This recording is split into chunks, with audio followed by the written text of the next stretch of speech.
Really know what's going on over there other than everybody's dumb. The instant you step out of line, you say something that they don't like and they don't like you personally, they're going to use all those pre-existing laws and they're going to use it on you. Woman exposed her male genitalia to women and underage girls. That's what happened. It's pure propaganda and it's super cringe, by the way. It's super cringe.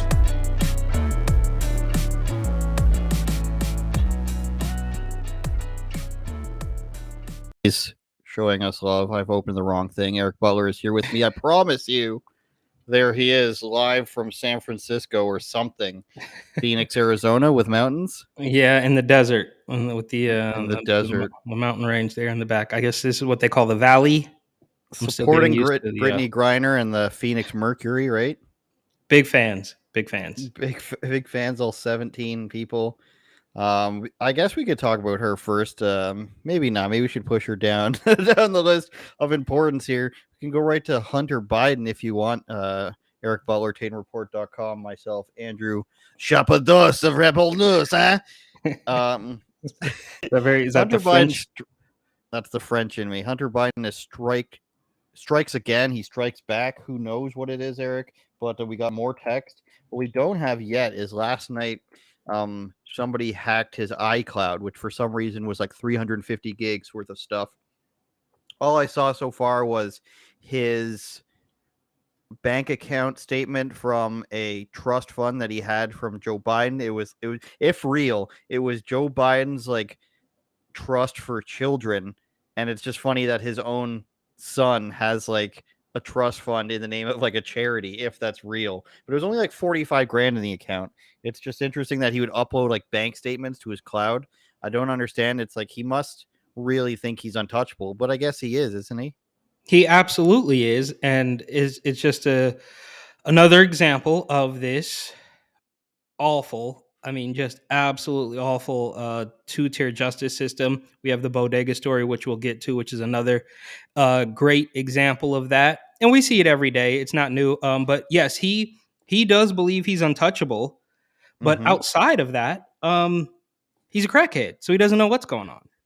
I saw somebody comment, why does Hunter Biden videotape himself every time he smokes crack or whatever it might be? Could be meth sometimes, who knows? But I guess when you're that rich and powerful, you're just like, I'm gonna do a bit where I videotape myself every time I smoke crack.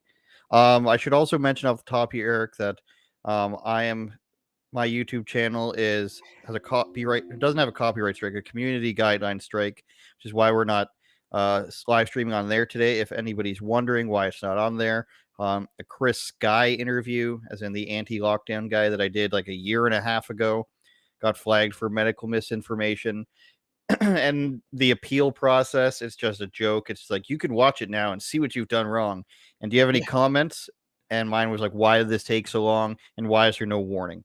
Why would there not be a warning where it's like, this goes against our guidelines, please delete it within 14 days and you won't get a strike? No, it's just anything that you've done in the past, we won't tell you that it's bad, but we're going to strike you now for it. And you can't go live or post anything for a week. So I had a video scheduled on there that just gets put as private. And we can't live stream on there. Luckily, we are on uopod.com and live streaming there as well on Twitter. So hopefully everybody's getting their Twitter on today. Hunter Biden, Eric. Well, hang on just a second. The censorship is just getting out of control. I'm sorry.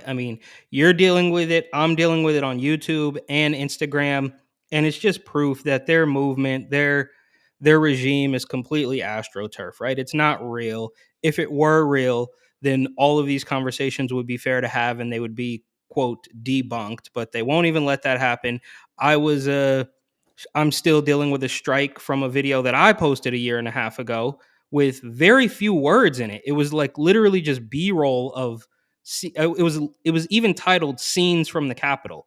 It was just me taking iPhone video of things that were happening in Washington, D.C. on that terrible, worse than 9/11, worse than Pearl Harbor day.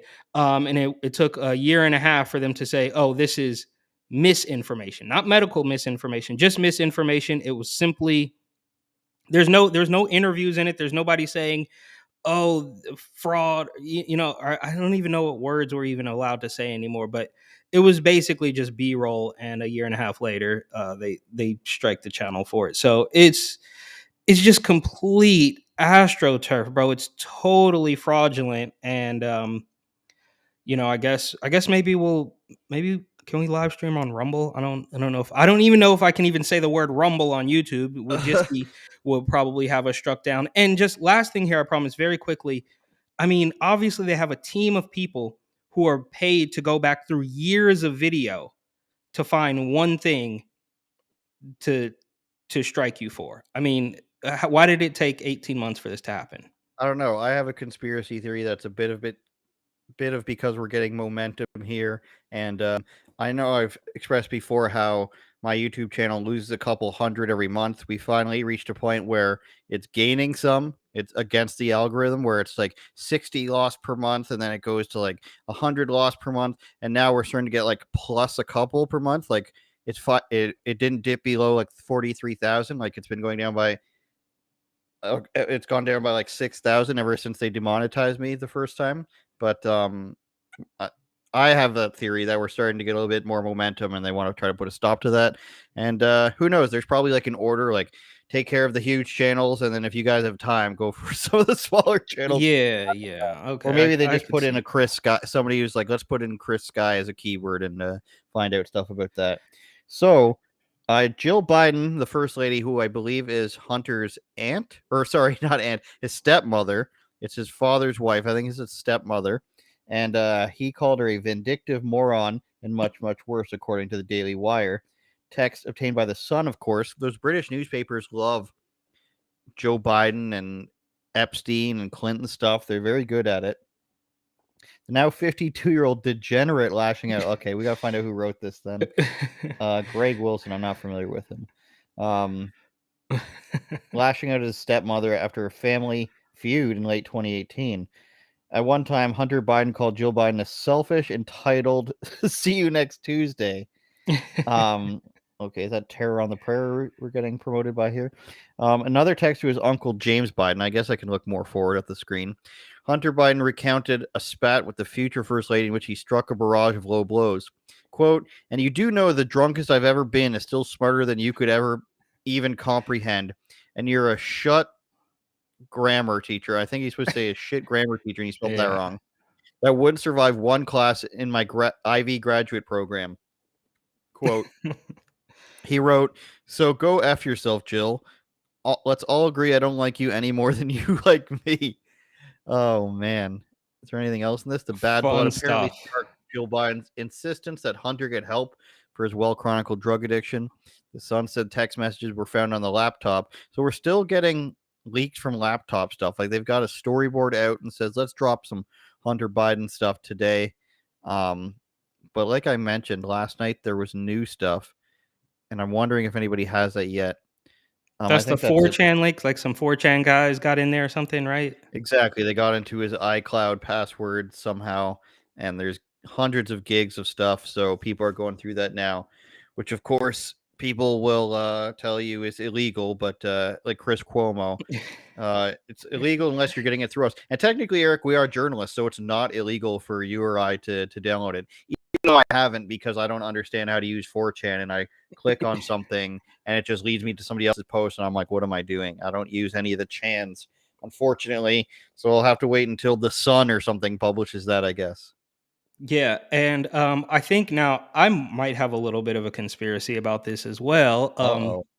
Well, I think we're hearing rumblings. Obviously, we heard that Hillary might be back in action, right? And even the people, there's a lot of people, even on the left, like as crazy as a lot of those people are, they know that Hillary is not the answer. So there's rumblings about Hillary coming back, and of course, there's rumblings that Donald Trump is going to announce his candidacy early, and people are saying that it might even be a Trump DeSantis ticket. Of course, Trump is no longer on good terms with Pence and all this sort of stuff. So, yeah, like you said, they're storyboarding this out because I think, I mean, you could correct me if I'm wrong, but wasn't it around Trump's original campaign announcement that Podesta emails and stuff happened. So none of this is by mistake, left or right. They plan this stuff out. It's all theater, and it doesn't. As we alluded to earlier, I don't know how much worse the Hunter Biden stuff can get, because nobody. I mean, this guy could be literally smoking crack with an underage Russian prostitute, and they would still tell us that the Access Hollywood tape is the worst thing to ever happen in American politics. So obviously the mainstream media is going to go to bat for this guy, but it is a little peculiar because we don't know. Like, it could be tomorrow that Trump will announce. I mean, at the clip they're sending out emails, you might assume that something's going to be announced soon. So I think it's probably a little bit orchestrated. But unfortunately, Joe Biden's the president. There's nobody. Joe Biden is quote unquote the president, but we all know that he can't put together a sentence. We have the clips of him, reading the teleprompter verbatim and all sorts of things. But there's the regime. I mean, there's nobody. There's nobody That to was question him. it. There's Go ahead. nobody to stop it. It can't happen. So there's nobody above him to say, all right, bro, you've had enough time to, like, Boris Johnson stepping down. You would think Joe Biden would have done this, but of course the machine won't let that happen. Let's see if we can get this to play for once. It is noteworthy that the percentage of women who register to Almost vote and cast a ballot is consistently higher than the percentage of the men who do so. End of quote. Repeat There the it line. is. That's all you need to see. End of quote. Repeat the line. We'll get it. Let's see if it works this way. Women are not without electoral There we power. go. It is noteworthy that the Or not. almost. I think percentage of women who register to vote and cast a ballot is It's like Wonder Years. consistently higher than the percentage of the men who do so. End of quote. Repeat the line, Eric. So it's literally like you can see it in his inflection that he's just going to read no matter what it is the same way. End of quote. Repeat the line. Like, he's got the same cadence on everything. Travel across Middle Earth. Kill the dragons. Like, he's gonna say whatever it is he's supposed to say in the same cadence, and that's how you see how, like, professionally fake somebody is. And it's so sad, Eric. It's just so sad to watch an old man. And I think I have to correct you on the Podesta emails. Those came out, I think, as the October surprise, because remember, Trump talked about them in the debates. So whenever the second debate, I think it was, where he's like, WikiLeaks. Okay, so it had already happened. It was out ahead of that. Okay, fair enough. And I remember, because I was going through some of them the other day, showing somebody who hadn't read a lot of them before. And it's so hard to remember all the terrible things. It wasn't Tunisia. It might have been, but there was a country that paid to get up, gave the Clinton Foundation a donation and got off the terror watch list. There was, of course, all the pizza-related maps and stuff that we won't talk about, and a handkerchief. Pizza and hot dogs. The $65,000 worth of hot dogs that had to be flown in from Chicago to the White House for some reason. The pool parties. There's the emails where they ask a whole bunch of staff members, does anyone want to be the ambassador of this? Does anybody have an interest in doing this? It's $1 million a year. Even if you're not interested, we could still just assign you to it. Stuff like that. So if you go back in the WikiLeaks archive and just start typing in keywords, there's a whole mess of stuff you can still find to this day. And I'm sure a lot of it will be completely new to you if you haven't read it in 6 years since it came out. Having said that, I'm reminded of Chris Cuomo saying that it's illegal unless you get it from us, which is technically true, but they just didn't want you to, like, once it's out there, it's out there. Nobody's going to come after you for reading something on Twitter. You know what I mean? And it reminds me that Chris Cuomo is coming back, as you sent to me. I'll try to find that on Twitter in a moment. But Chris Cuomo is coming back, I guess, in some capacity. And his, like, promo thing is like 3 frames. And one of them's him smoking a cigar. Another one is of him flexing. And the other one is also him, like, shirtless in some way, wasn't it? Yeah, little Fredo, I applaud you because I not to be disrespectful, as much as I can't stand Chris Cuomo or Andrew, um, it often, like, it's so ingrained in me that I want to call him Fredo. So shout out for keeping it professional on that level. Of course, you got But the it. guy is just, I mean, in those things, even if we think about, okay, Andrew Cuomo, who completely ruined the state of New York, and shut everything down to say. I distinctly remember him saying, "If it saves just one life." Of course, he did the whole nursing home thing, which, if you ask Free me, agent. yeah, the nursing home thing, I actually think was far more sinister than even we want to believe.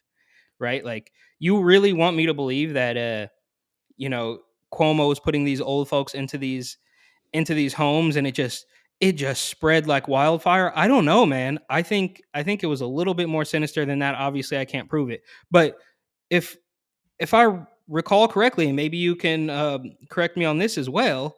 I mean, he basically got fired for colluding with his brother to sweep Make him sound better, yeah.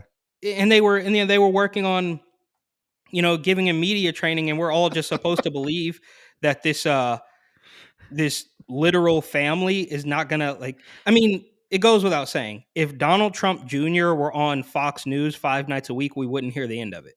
But for whatever Of reason, this is course. okay. And they do their Cuomo brother comedy hour with the giant Q-tip and all that stuff. And now, after has it been a year? How long has he been gone? I don't I guess know. it doesn't Yeah, even so matter. like look at this. Two of his 3 photos that he uses are him flexing or shirtless. Yeah, is he doing like is he coming back as a fitness influencer? Well, maybe not. No, because even a fitness influencer wouldn't be puffing on a cigar in there. Yeah. So I don't know, man. This guy, this whole thing is a mess, and I'm just Two of so his sick and 3 tired. one's flexing and one's just him shirtless, like this 50-something-year-old man. And Tucker always would make fun of him for like constantly posting stuff like this, but I didn't know it was this bad. Like your big comeback, 2 of the 3. First of all, it's in black and white because you don't want people to see the grayness in your hair and your beard. God bless me. And this, you just want to be shirtless. Like, I guess the Guido in him has to come out in some way, right? Yeah, and we saw that too, right? When I'll throw you down these stairs or whatever he said, and just all The sorts of things. biker altercation. Yeah, yeah, and we're just supposed to sit here and think like, oh yeah, there's nothing. It's all in the level, all makes sense. It's like, dude, we're not all as stupid as you think we are. We know that. MSNBC maybe. Huh? I think he's gonna go. 'Cause remember, you do remember too when he kind of went off script on like his own radio show or podcast or whatever he was doing, and kind of admitted that he didn't like working at CNN. Do you remember that? No. He went off script like very briefly, and kind of had like almost a moment of clarity. You could Google that, and he basically said something along the lines of he didn't really like working for CNN. He walked it all back and went back to the show like nothing ever happened. But my guess is he's probably, honestly, he's probably just gonna end up on YouTube. Like, Well, he'll probably come out with a podcast, if I have to guess, and like a video one, and he'll probably do like what they all do when they come out with new podcasts and have Megyn Kelly on. She's the big lion tower, or like Piers Morgan or something like that. yeah, He'll have somebody who's like in almost safe. down the middle, like, yeah, somebody who has weak appeal from both sides. Oh, I think we're being joined by somebody. We are live from the Netherlands in the Special Dutch guest? uprising. Trucker How can we? uprising. How do we change that? Hang on. How do we Vertical's change this fine if you guys camera? want to have that. Vertical's fine, Yeah? I think, for this. Vertical's fine, apparently. Yes. Yeah. Let's We get got in. Bruce How you doing? Brackpool. We can go full screen on you if you want to turn it. On. How do we let's- turn it? I 2 think secs, it'll guys. I'm auto like a adjust. boomer. I'm like a boomer trying to work out my camera. Hang on. What's going on here? We can keep it vertical if you want. How do I Just keep get it all vertical. off? Just keep it. Yeah. Okay. Sorry about that, Okay. boomer. So tell us where you guys are, how long you've been there, and what you're doing. Okay, shall I take the lead on the first bit? Okay, so currently we're in the centre of Amsterdam. As you can see, some lovely canals here. We've been covering the Dutch farmer uprising in the Netherlands, which has sparked, well, this has been going on technically since 2019, but it's really escalated now to the point where there's a lot of traction across the Netherlands. The Dutch farmers are not happy because of government overreach from not only the Dutch government, but the World Economic Forum, which is pulling the strings.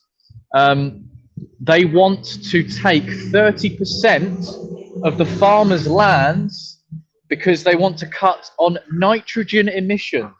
Just some random element from the periodic table. It's not CO2 anymore, it's nitrogen now. Element 115.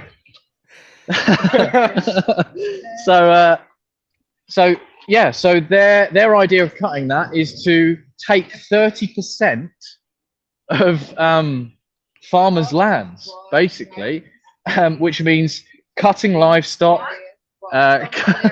just cutting basically everything. So, and as you know, the Netherlands is a huge exporter in food and supply chains. So, if these things go through, if these proposals and bills go through, I don't know, how can you simplify it?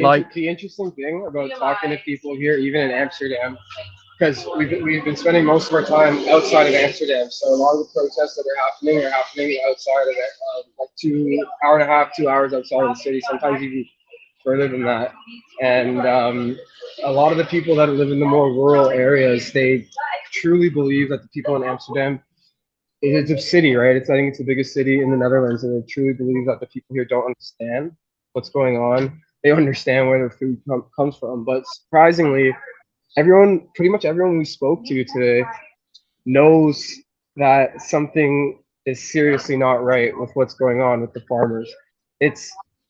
I compare it to the truckers, right, in Ottawa, because when we would go around Ottawa talking to, random civilians, people, local residents, people that aren't necessarily part of the protest, it was pretty much the complete opposite. They hated the truckers.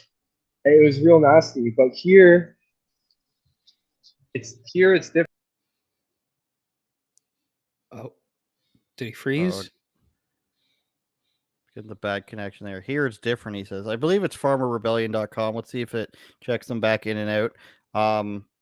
But what I'm seeing, Eric, we'll just let it linger there for a second. What I'm seeing, Eric, is that their prime minister there, he's saying all the taglines of all the WEF stuff. Like I saw, and people are just starting to notice all of this. He's saying the big Build Back Better, Agenda 2030. And now that everybody's focusing on the Netherlands, everybody's sort of seeing these videos that are exposing that this guy was basically like a Justin Trudeau. And there's a really good clip I think I sent you where an MP was saying that he was asking him how he felt about the Great Reset book and everything, and the policy suggestions that are in there. And the prime minister responds with, "I don't know the material of that book, so I can't tell you." Wait. MP, that was the prime minister? Yeah. I thought that was just like a random, kind of, congressperson or something. No, that was the MP, the member of parliament, which is basically like a member of the House, in the U.S., asking the prime minister, because in like whatever kind of like when you have a parliamentary system, the prime minister is also supposed to be there and act like one of, because the prime minister is also a member of parliament. So what happens is you have a member of parliament and they get assigned basically as the leader of the party, and they become the prime minister when the party wins. And so he's still like a member of parliament. But they like, yeah. So, and then he's like, well, how can you say that you don't know the contents of the book when you actually sent a letter to Klaus Schwab saying how great of a book it is and how this is a great blueprint for the future? And he's like, oh, we don't all remember what's in books that we get sent, and we just thank them. And it's like, how can you tell him that it's great content. So either you're lying to your overlord Klaus Schwab, or you're lying to us right now. So it seems to me that the wheels have been in motion in the Netherlands for some time, and now what's happening is that they want, like they said, like 30% of their nitrogen emissions, which to my understanding means they're going to start saying, these farm, like you farmer, you have to sell your farmland to the government and cease farming on that land, so we can lower our emissions, so we can meet the goals that Klaus Schwab wants us to meet. It's an insane thing to say on the surface, because it's like group of unelected people who we haven't voted for have just arbitrarily said, like, this is our goal for the environment. Therefore, people in any given country around the world, you have to do this. Because why? Like, nobody voted on this platform. Nobody got together and decided this is what we want for our country. The farmers weren't given any choice in the matter. And it's like, you have to sell your land to the government, and they get to decide what to do with the farmland, which is, of course, a literal form of communism. Every time there's communism in the African countries that have tried it, and of course, Korea and China, they always say we're taking the farmland and we're redistributing it, and it never works out, of course. Never, ever, ever. And it is like cookie cutter communism when they come for the farmers first, the people, and literally seize the means of production. Eric Butler of TatumReport.com. Yeah, I will say this though. I think you're actually maybe giving them, like, to say, oh well, we have to do this to limit our nitrogen or CO2 or whatever emissions that they want to do. I mean, you're almost giving them too much credit, because we know that's not really what it's about. I mean, Well, like, yeah, we could. They'll tell you, like, oh yeah, our emissions, we got to save the planet, but really, it's just about controlling you. So it has nothing to do with, like, they're gonna, oh yeah, we're gonna save the world, and like, come on, bro, give us a break. This is, yeah, it's 100% to WEF style communism, eat the bugs, live in the pod, all that stuff, and there's just no. There's they just will not let up off the gas, right? We just did 2 years of lockdown, come out of it. And I don't know what the lockdowns were like in Amsterdam. Maybe they weren't as harsh. Who really knows? But to come out of that and then just say, oh well, and then they try to basically link that to this climate thing. Like, well, because I mean, remember it wasn't even that long ago we were seeing headlines about how maybe I think it was Australia that was gonna, there might be climate induced lockdowns, and they just it's just nonstop. And like I said before, it's like we're dealing, like, here in the United States, there's clearly a war brewing, and we're probably, we're already in it. Of course, it's information war. My Alex Jones is not as good as yours, but we can also see that it's not a world war in the sense that, oh, all these countries are there's conflict and Nazis and anything like that. It's like every single nation is dealing with their own form of it, and the people that are trying to change the way of the regular citizens of each country are linked to that same group. So obviously Klaus Schwab, or maybe George Soros in part, or whatever is actually happening. It's really scary, bro. And I don't know how we claw our way out of it, if at all possible. Do we just sit down and eat the bugs like they tell us to? I don't know. Well, we've got them back now. Thanks for rejoining us, guys. We're just talking about the Prime Minister in the Netherlands and how all these videos are coming out, thanks in part to our pal Kean Simone, where he's literally spouting all these WEF guidelines, like the Agenda 2030 and Build Back Better and everything. Do you think this is, and I saw a clip about a concert, like, chanting for the farmers. Lincoln was mentioning how much more support. Do you think that people on the ground there seem to have this concept of what and where this agenda is actually coming from, and these policy suggestions are coming from? Yeah, I think a lot of the farmers are very awake. They're very awake to what the World Economic Forum is, the whole entity, and where it's going to head to. Sorry about that. So it's it's interesting, because you have some farmers that don't know what the World Economic Forum is, don't know about Agenda 2030, but then you have some that are super awake to it, and that you know, mention the Great Reset and say, well, this is clearly by design. Mark Rutte is, of course, really accelerating these policies on behalf of the WEF.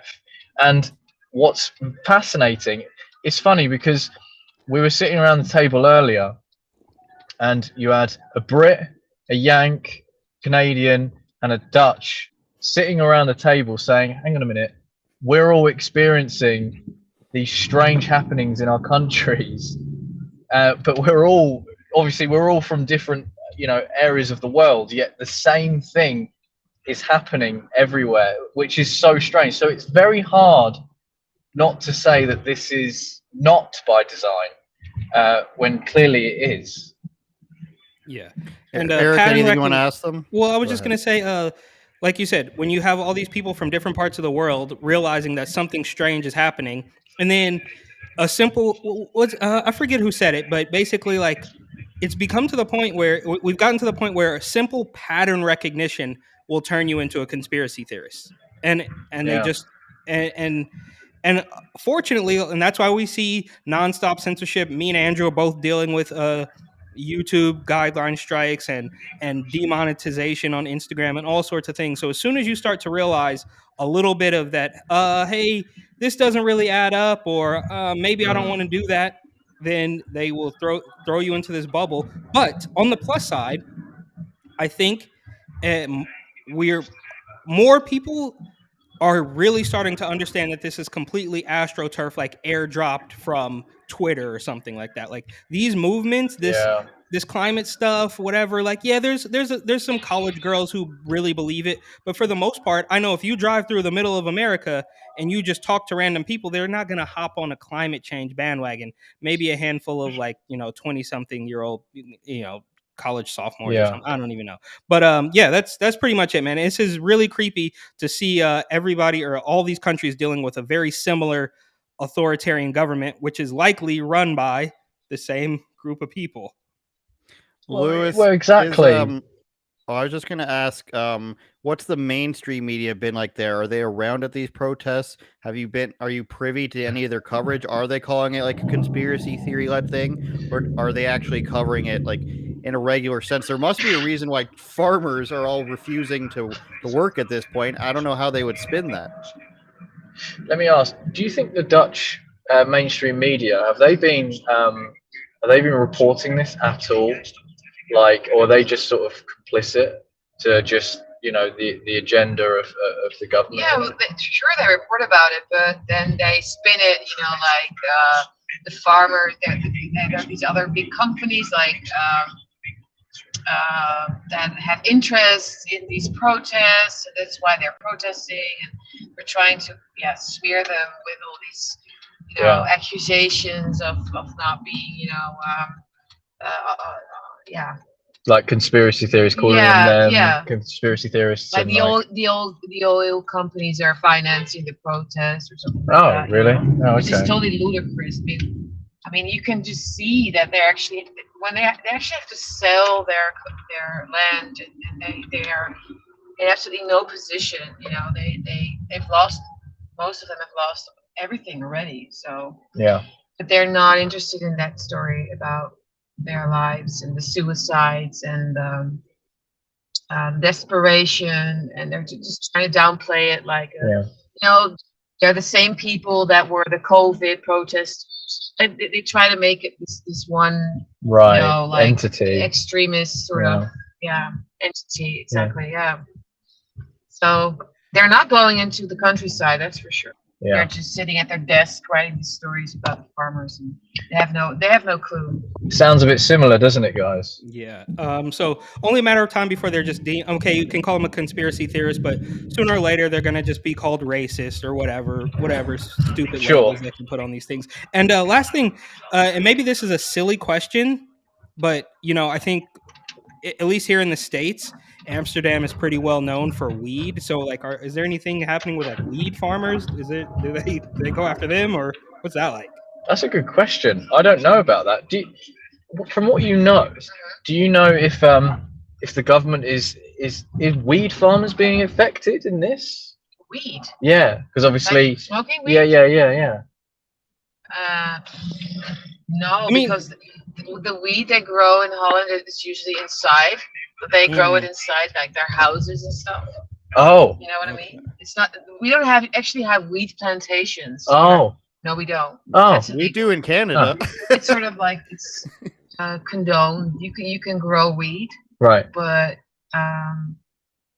it's not like on the land. Ah. No, Mm. because you need big lights and you need a lot of sun. Yeah. It's like in these. Yeah, no, I was these just houses curious, with a lot of like, lights and it's warm, but it's not. No, I know. I don't know. It's just such a small. Right. Interesting question though, because I don't know. I haven't heard from them. You I haven't heard them complaining. I Yeah. think it's well, no, it's just because there like you go. here in the States, right? Like, I think a lot of people here in the States, like when you say the word Amsterdam, they immediately think like, oh, like we, everybody smokes weed in coffee shops and stuff. So it's just like a stereotypical thing that I think Americans think of when they think of that part of the world. So that's all. Well, they do have big fields here in Canada. It's not all inside. So I would think that maybe they would be seizing them. I just want to mention again that like when the government comes for the farmland, that's pretty much how communism starts in every instance. Yep. When they start coming for the farmland. But it looks Bill like Gates is buying up ours. Bill Gates is buying right. up all the farmland. Yeah. That's correct. All right. Yeah. So the website is farmerrebellion.com, correct, Lewis? Yes, that is farmerrebellion.com. You can visit there, check out all of our reports that we've been doing. We're constantly staying updated with what's going on. And you can, of course, if you wanted, donate to help us keep the reports going. farmerrebellion.com. Yeah. Last question, Lewis and Lincoln. How's the food? What are you eating? Go on, Lincoln. I always ask this. Yeah, you know what? Let's be honest here. We've been working like I don't even know, like 9, like the past. This was the only like today it wasn't as busy because a lot of the farmers go to church and it was just a little bit less hectic as what we've been doing the previous days. But the past 2-3 days that we were here, we were up at like 8 a.m. and going pretty much around the clock, nonstop till 4 in the morning. So we were literally eating gas station food. And then today, to be specific, actually, we were eating authentic Netherlands gas station beef sticks. Kind of like the Jack Link's beef sticks you see in America or Canada, but a lot better here. So yeah, that's it. It's been our diet. But today we got to eat a little bit better. But gas station cuisine, can't go wrong. It's never too late to start eating the bugs, you guys. All right. Thanks for joining us. Have a wonderful night. Cheers, guys. It's like 10:30. Keep up the good work, guys. All right. Thanks, guys. Thanks, See you guys. Take it easy. Cheers. Bye. And all those British terms. Oops, there goes Eric. All right. That was a good, Eric, little addition. Yeah, it's always nighttime when we get them over in Europe and stuff, and we always got to ask what they're eating because I'm interested in, when they were in Geneva, they were eating some terrible food, they said, unless they were close to the Italian side of Switzerland. And then the Western side, they said it was terrible. Italian side on the East, they said it was good. But Eric, the real question here is, why can't men breastfeed, or can they? Science Explains. This is the same magazine, and I'm convinced at this point that they're just doing this because absurdity gets them clicks. But it's the same magazine that was like, do pride parades have nudity and kink and swearing and drinking? Yes, but you should still take your kid anyway. This is the same magazine as that, fatherly. And hopefully this isn't making the money, but it probably is. But if you want to make money off of being like the worst people in the world, then go ahead. Science Explains Why Men Can't lactate, but sometimes do. I was getting into a southern accent there, I guess. All men have nipples and mammary glands. And most of them desire to bond with their babies and give partners a breastfeeding break. What are you talking about? Like right away, do fathers just be like, I wish I could breastfeed instead. That's a southern guy again. I wish I could breastfeed instead of my baby's mama. Dad nipples are merely decorative. Oh my God, I regret opening this, Eric. Suggest it could happen under the right circumstances. Brace yourself, guys. Science is demolishing your last excuses. So, of course, Eric, before we get into this, This is obviously part of some sort of trans agenda. The lines are blurred between what a man and a woman is right now on purpose. So anything that they can put out that's going to be supportive of men being able to replace women, because that's what it is. These people are upset that women don't like them. They want to become women, or they want to get rid of them. They want to get rid of their spaces. They want to outswim them. They want to beat them up in mixed martial arts. They want to wrestle them to the ground in college wrestling. They want to go into their bathrooms. They want to take away their change rooms. They want to destroy women's culture because they're upset at them. That's my opinion. It's one of many opinions I have about this, or maybe I just made it up now. You'll never know. But what this is an attempt to replace having to have women breastfeed so that you can say, oh, men can be mothers too, because this is the hot topic right now of men can be women if they want to be. So they can be mothers too, Eric. And what's one of the things that are most synonymous with a mother is breastfeeding. They're already working on implanting a womb in a man. They're trying to do surgeries for that. Look that up if you want and be disgusted. But now, why not say and figure out how we can get men to be breastfeeding, of course, because that way we don't need women at all, right? Trans ideologists. It's just women destroying themselves again, of course, because this was written by a woman. Science is demolishing your last excuses. Pulitzer Prize winning physiologist Jared Diamond wrote, somewhat ominously, in 1995. So they're digging back to 1995 here, just as I predicted, that they're finding anything they can. It's like last week, Eric, on the live streams that I did, I was just predicting so many stories before I even read them. We'll chalk this up again to my genius. Charles Darwin agreed, of course, they said, that men can undergo breast development and lactate under special conditions. Charles Darwin in 1871. It is well known that in the males of all mammals, including man, rudimentary mammae exist, as in your mammary glands. These, in several instances, have become well developed and have yielded a copious supply of milk. So, in freak instances where a male's mammary glands have developed and their breasts produce milk, this is obviously, it can happen all the time, guys. Why not now? Let's medically tell people that this is going to happen. But this is what we see with everything, right? Like, this is what we see with everything. They take those little fringe cases, like, oh, well, what about the intersex people, or what about the victims of abuse that should justify every single abortion up until kindergarten? They take the tiniest little fringe things and try to blow it up, and that disproves your everything you've known for the past couple hundred years, or we've known, I should say. We haven't been alive for the past couple hundred years, but that's what they do, is they take one tiny little thing and say, well, see, that disproves everything you thought you knew. It's all wrong because of this one little small instance. We see it over and over again. I feel like they're going to get into when you change somebody's genetics here. Gestation, when the genes on chromosome 23 kick in, creating sex differences. But before those sex differences get going, they're talking about an embryo here, which is why no matter how you turn out, you're stuck with nipples. Cut to puberty, when the pituitary glands help those mammaries mature in females. The result is that female mammaries became primed for milk production, so that any spike in the hormone prolactin causes them to lactate. Male nipples remain woeful duds. So men come into this world with all the right hardware for the job, but puberty sets dads to be down the wrong path for milk production. The wrong path. So what are we going to say? That we should manipulate and put puberty blockers in men so that they could develop milk or something before? Like, it may sound ridiculous, but we're in 2022, and these are some of the outcomes that I think this article is going to head to. It is almost always a symptom of underlying medical problem, or thanks to injections of estrogen and prolactin, which come with a slew of side effects. Male lactation is a known side effect of anabolic steroids and thorazine, an antipsychotic medication. So there's no conclusion written here. Still past claims from medical anthropologists that men could breastfeed if they stimulated their nipples long enough. Seems highly unlikely, and if a man is able to achieve this by simple suckling, there may be a sign of an underlying condition. So what is the point of this article? That's saying that in freak situations and or, weird manipulations of genealogy and puberty that men can breastfeed, Eric. Like this, I know that given what this place writes, this isn't just a Reader's Digest article from 1986 that said, "Did you know that there have been times where men have been able to breastfeed?"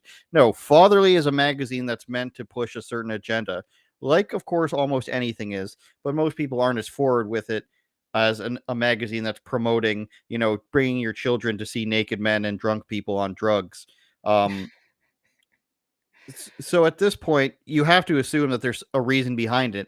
And for all the reasons I just stated, I think that's why they've done it. And there's no conclusion here. It's not a very good article when there's no real conclusion. It says, plus, there are probably better uses of your time and your nipples. Oh, that's so cute. And it was originally published in 2017. Now they're throwing it out there, Now, like because I didn't just go looking for this. Like they're it's hard for me not to swear. They're pushing it back out like anything they can. The original article digs back like 100 years, and now they dig back 5 years just to try to push the envelope a little bit. Now, the obvious question here is, are we going to get an article about how, well, every now and then a woman can impregnate herself, or a woman That's can, right. I mean, it just doesn't, it's not a two-way street, right? Like, well, in rare circumstances, a woman, an intersex woman can ejaculate and impregnate. Like, what? It doesn't even make sense. Like, this is absolutely insane.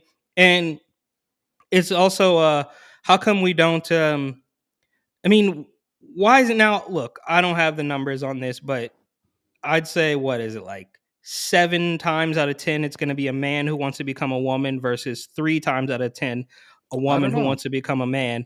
And we see right, we see the men who end up in women's prisons.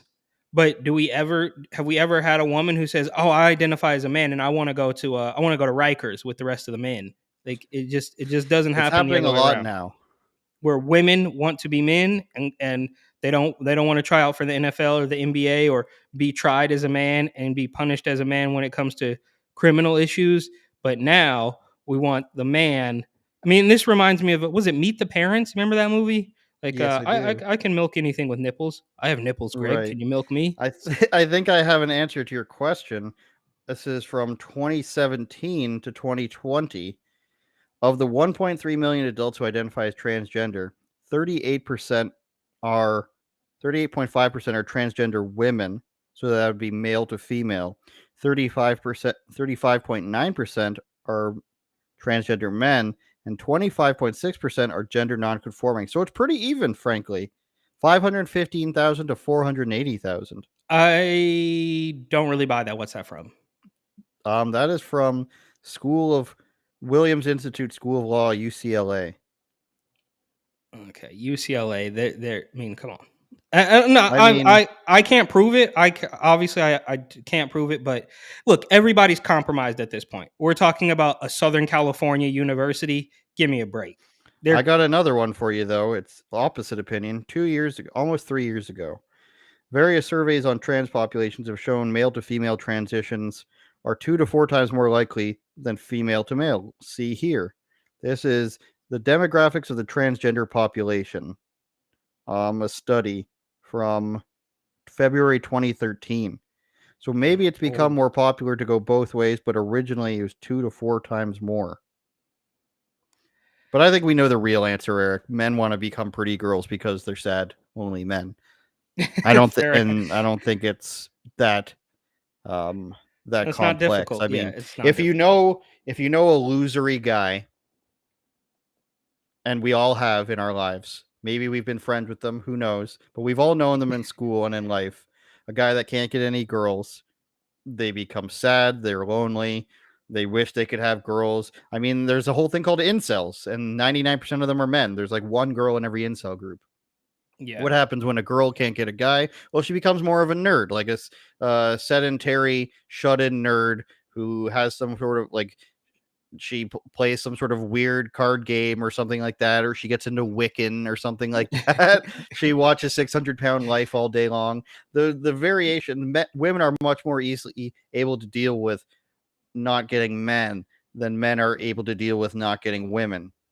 For whatever reason, we could get into that. It's a whole nother show, but I think when we get down to it, there's pretty obvious reasons why men do things, just like it's pretty obvious why there's so many male feminists out there. It's because they want the attention from the women, and then they always end up being the creepy guys. Yep. I think I don't want to misname any outlets, but there was that period for a couple of years where a lot of these far left outlets, and I don't use that term like sparingly, or I do use it sparingly to describe some of these outlets, but they are very far left, and they ended up having like the guys who were self-acclaimed feminists being the criminal sexual harassers and the sexual assaulters. But I digress, Eric. I mean, look at Andrew Cuomo, just on a macro scale, right? Like this guy who went out there is like, oh yeah, I'm gonna protect abortion until the baby comes out the birth canal, and then what does he go down on? Sexual harassment case, like Of course. now.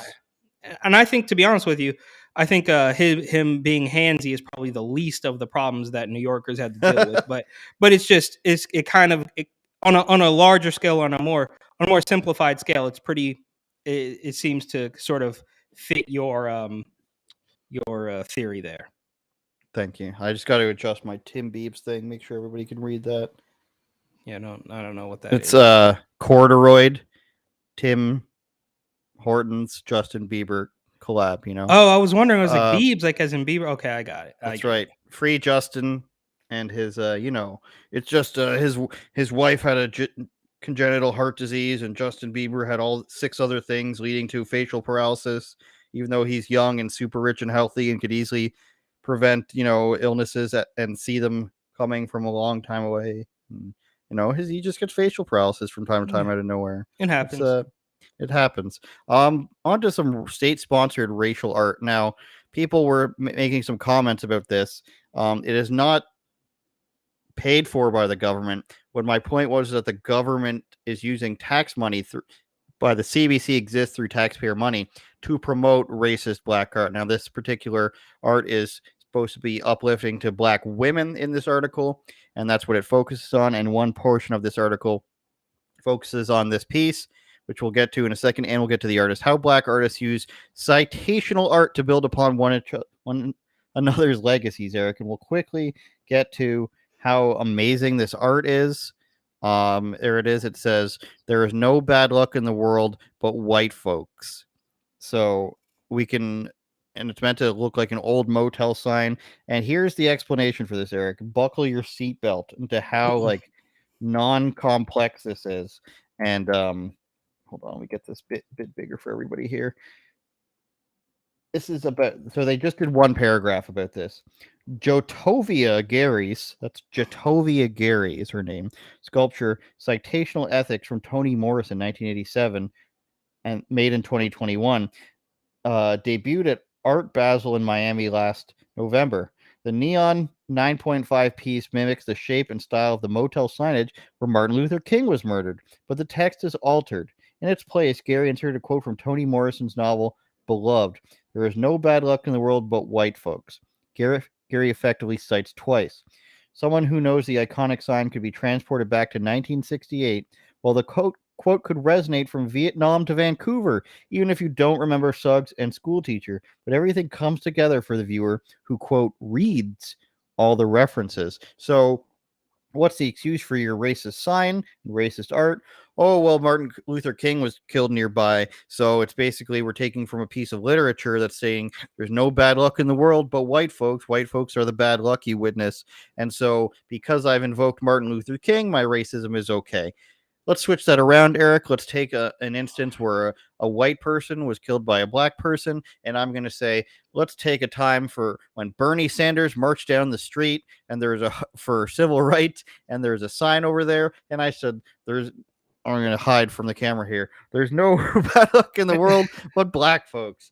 Racist because I'm trying to take something good, a positive imagery that happened like Martin Luther King and say he died and it was all because of that. Like, you know what I'm saying here, Eric? Like, there's no, like, the way they describe this, it's basically just trying to be like, oh, well, there's some deep meaning behind this. And it actually has to do with Martin Luther King being killed. And that's the white man's fault. Like, it makes you feel dumber to have to like explain the obvious things to an audience like this.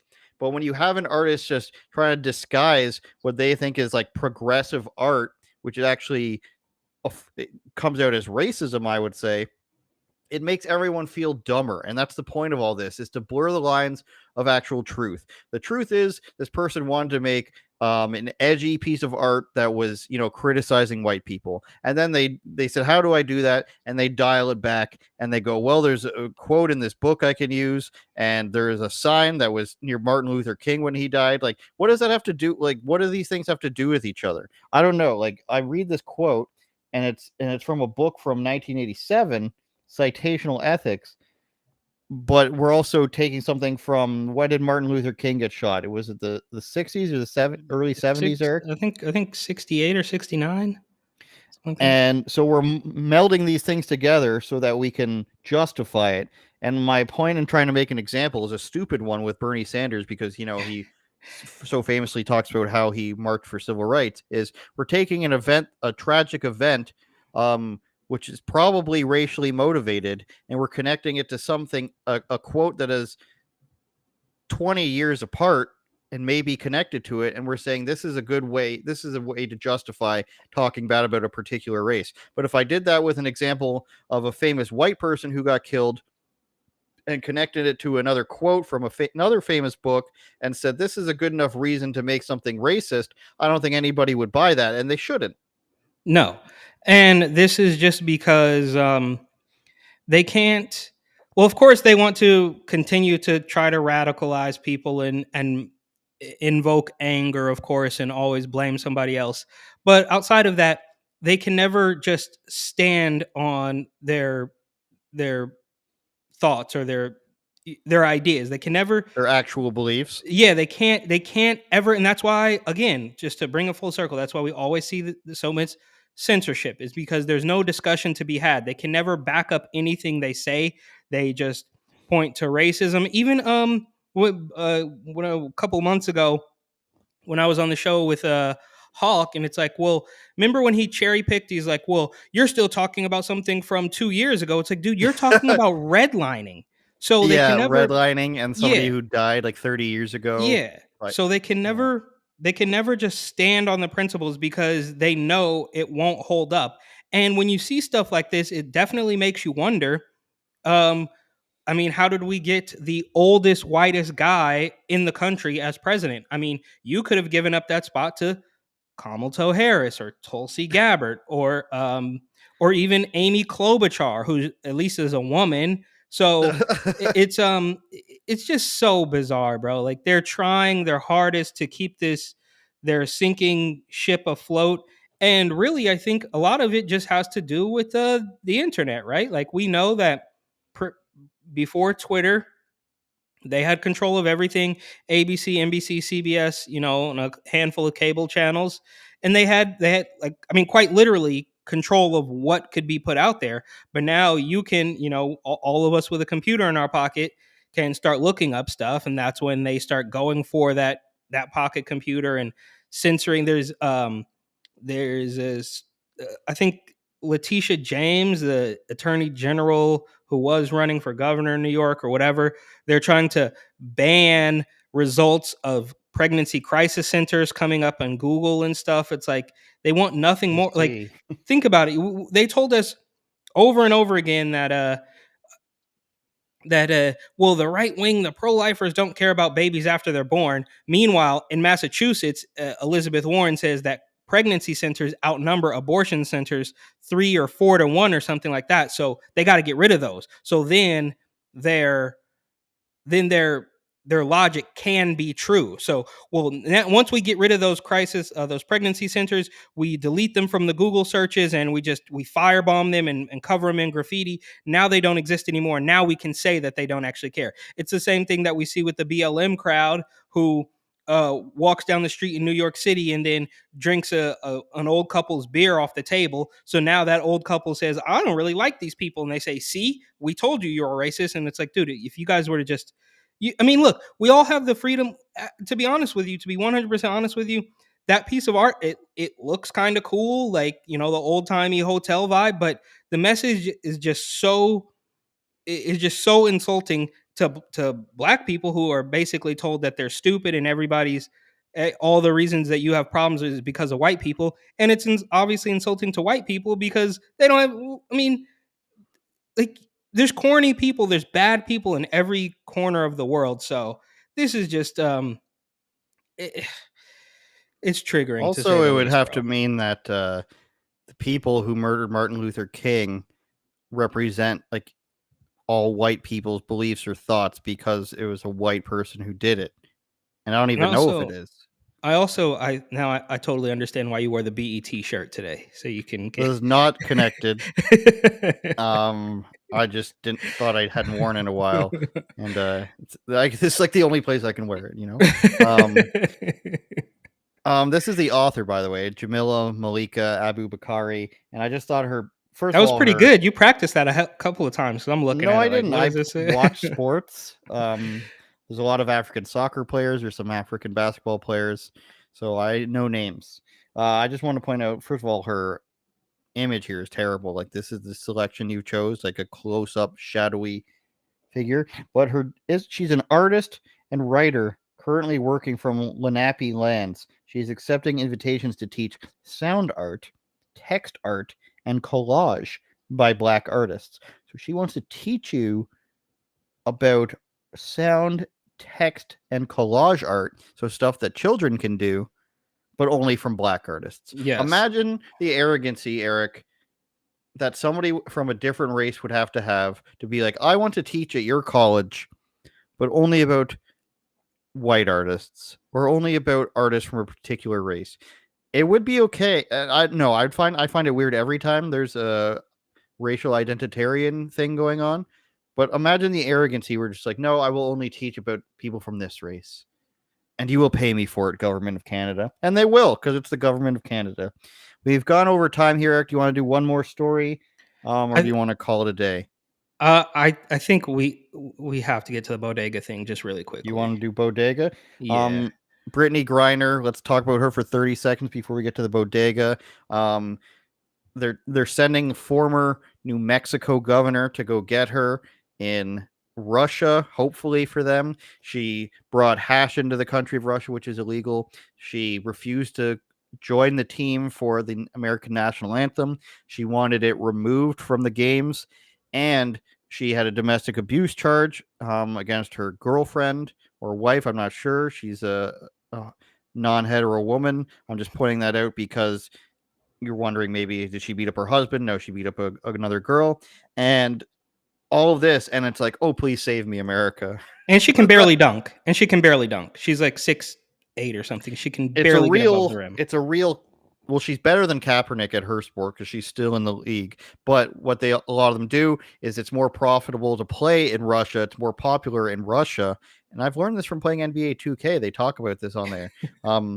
It's more profitable to play in the Russian league than it is to play in America. So God bless some of these women. They play all year round for little money, and they make more money in Russia. And you might beg the question as to why you would bring an illegal substance into the country where you make most of your money. But it is what it is. I Eric. also heard, I can't remember her name, but I watched a video recently about a WNBA player who started an OnlyFans. So it's just kind of funny. You know, that's where all the money is. So what's this bodega story? We talked last week about bodega guy who got fired from his job for saying making an Arabic joke or something like that about the bodegas he was in and complaining about the groceries.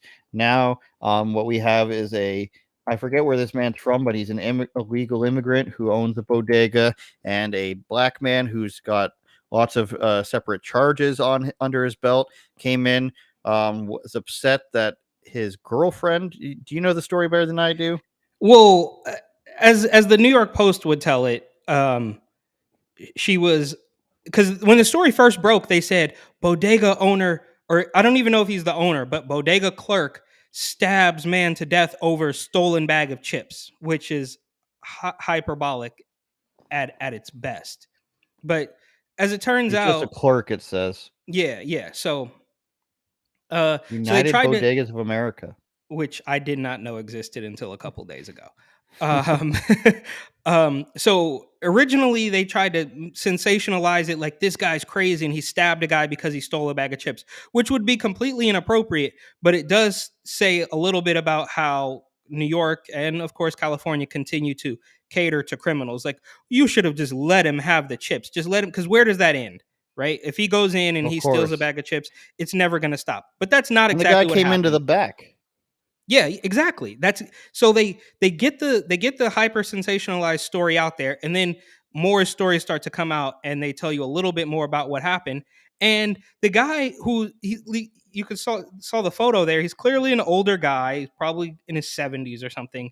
And this thug who's been in and out of Rikers Island accosts him, comes behind the counter, and who knows what he's gonna do to him. But the guy just finds the nearest sharp object and gets him off of him.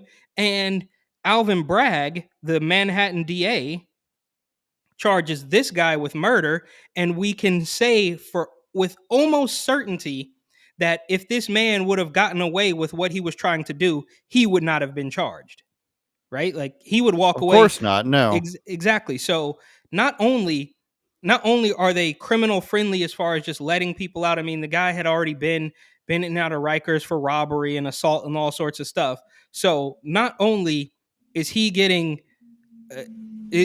treated with kid gloves, but they could have said, okay, double technical, you guys are both wrong, go away. But no, they go after this guy because he dared to stand up for himself, and we know that is not okay in New York City. Yeah, so the guy comes into the back. He's upset about his girlfriend. He starts beating him up. Like, the first frames are him pushing him into the back, and then he comes up to him, and I believe, if I call correctly, he stabbed him once in the neck and twice in the chest, brought him to the hospital. He died. Of course, nobody wants somebody to die, but if you go into the property with an agent of the property, which then gives them the rights to throw somebody out, to trespass them, which means get out or you're committing the crime of trespassing. I believe in America, you have the right to defend the property. But I think it depends on the state, but it does depend on the state. But I think if these things started to get challenged more, like here, then you would have to go back to the Constitution, and everything that happens with concealed carry, for example, ends up going back to the Constitution, and they end up winning. But like Castle Doctrine in Arizona and Georgia and stuff, where you're allowed to defend your property to the death. Now, I believe you have to take the chance to leave if your life is not in danger. But in these states, in Arizona, I've looked this up, if the person's threatening your property or the life of yourself or like the people who live there, then you're allowed to use deadly force. Probably not like the same thing in New York, I'm going to go ahead and assume, but this guy is beating him up, and like, what do you want this guy to do? Like, well, it's brutal. It's absolutely brutal. And I think, look, bro, I don't think the guy, like, that old guy, man, I don't think he was out for blood. Like, do you think that old guy really was like, yeah, I'm gonna stab this guy? No, like, nobody wants to do that, bro. Well, I'm sure some people do, but that's beside the point. I think he was like, dude, this guy is coming after me over some snacks at a bodega. I have this thing here, whatever it is, and I got to get him off of me. And then there's a couple other, like, the post has been kind of following this for, I don't know, a week or so, maybe. But apparently there's been even another update that has different footage or something. I didn't look into it just yet, but because I think it actually came out this morning or maybe last night. But there's even more footage that basically says the guy tried to de-escalate the situation, and Simon, I believe his name is, the thug, just wasn't having it. So it escalated after the bodega clerk tried to, like, calm it down, and it didn't work. So then it got taken up another level. And the last thing about this is that Simon's girlfriend later stabbed the clerk. After the clerk stabbed the guy, and it could have just been all over, she goes in and stabs him, like, in the hand or the arm or something like that. And she's not facing any charges as of yet. So Simon had prior arrests. Sorry, go ahead. No. So That's just the end of the story. Is like after it could have been over, like you had this horrible situation where your boyfriend just got stabbed. You should probably call 911 or, work on that. And you go back to stab the guy who just took care of your boyfriend. So, and she's not facing any charges. So again, the criminals will, and I'm not saying she won't, but I doubt it, especially her being a black woman. I mean, we know in New York, that's the hierarchy, right? Like, Well, you yeah, can do like whatever you this want. guy had robbery and assault, served time in state prison for assaulting a police officer in 2016, and Which the isn't even that aggression was long ago. clear. No, the aggressor is clear, but the tough on crime, as they're calling him, Bragg, the or the Soft on crime. prosecutor. Yeah, did I say tough? Yeah, soft on crime. Oh, soft on crime. He recently told his office not to seek prison sentences for felonies like armed robbery and drug dealing. And they talked about that recently. That was a big thing about how Eric Adams is his name, right? Mm-hmm. He was supposed to be tough on crime, and he does these walks around the city where he's like, I didn't realize it was this bad. And then their first big move is make it easier for people to stay out of prison. But then in this case, a person defending themselves, I think it's fair to say that they try to put $250,000 bail on him, gets reduced to $50,000, and charge him for murder and take him to Rikers Island immediately. Yeah. To be Do they beaten think up, he has I'm deep sure. pockets? Do they think this guy has deep pockets? He's clearly aging. He's running a bodega. I don't think he's like, I mean, I don't think he's swimming in cash, bro. Like, so you claim that you want to help that you want to help these downtrodden people who can't afford lawyers or can't, the legal Mhm. system is tough. He's probably an immigrant from somewhere else, but in this case, they don't care. They need to throw the book at him because he dared to stand up for himself against a thug in New York City, which I think just to tie it in very quickly, I know we've gone over time, but in San Francisco, they got rid of the another Soros sponsored soft on crime Mhm. DA, and they got a new one who, as racist as this might sound, it seems to me like a diversity hire. It's a black woman appointed by the black mayor of San Francisco. But on the plus side, apparently this woman had jumped ship from Boudin and said, this guy's not doing the job. And so she kind of double crossed him and said, we got to get rid of this guy. So maybe we're moving in the right direction, however slowly. But I don't know. It shouldn't even come to this, to the point where the bodega workers union or association or whatever is petitioning. Because first of all, if that works, then we know even further that public outrage is gonna work, right? So in Mhm. this case, I'm all for the public outrage, and I think that this guy shouldn't face murder charges because he literally was defending himself from a guy who did not know what was going to happen. Because you never know, you can get one punch And to it was the like temple. midnight or something, wasn't it? Yeah, Or 1 it's a.m.? late at night, yeah, or early I in the just morning. wanted I to point guess. out that it said, quote, the fact that you're even prosecuting Mr. Alba reveals how your perverse sense of justice is not only protects violent criminals, but actively seeks to destroy the lives of crime victims.